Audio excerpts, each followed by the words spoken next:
सभी मीडिया के साथियों का मैं स्वागत करता हूं।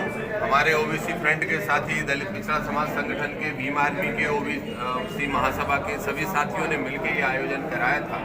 और मुख्य रूप से ये मेरे तरफ से अगर इस आयोजन का नाम दिया जाना चाहिए तो ये आभार कार्यक्रम है।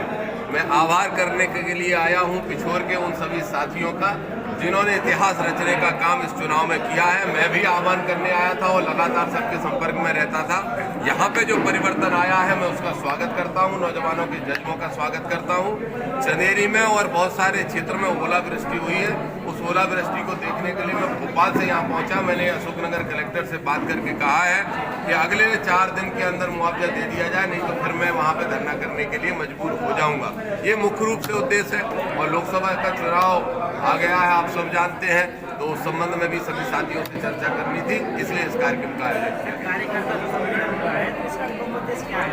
इसका मुख्य उद्देश्य मैंने कहा कि पहले तो मुझे सबको बधाई देनी थी, क्योंकि मैं जो चाहता था कि यहाँ पे एक बड़े सामंतशाही को चुनाव हराना, वो चुनाव हारे हैं। सत्ता में परिवर्तन हुआ है, जनप्रतिनिधि बदला है, व्यवस्थाएं बदली होंगी, ये मेरी अपेक्षा है। तो पहले बधाई देनी थी और फिर लोकसभा का चुनाव भी सर पे है, तो एक तरह से उसकी तैयारी भी आप मान सकते हैं। निश्चित रूप से मुझे बड़ा आश्चर्य है। भारतीय जनता पार्टी तो बहुत जातिगत समीकरण बनाती है।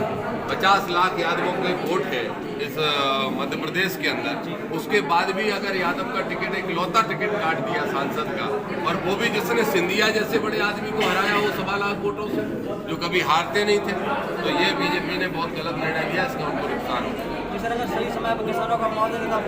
हम आंदोलन करेंगे, हम कलेक्टर अशोकनगर को घेर के बैठेंगे।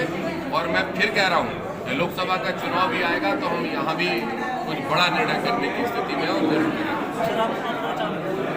मेरे चुनाव लड़ने की मांग हमारे सब साथी उठा रहे हैं। मैंने उनसे कह दिया कि 4-5 दिन को, 1 हफ्ते के अंदर सही कर देंगे।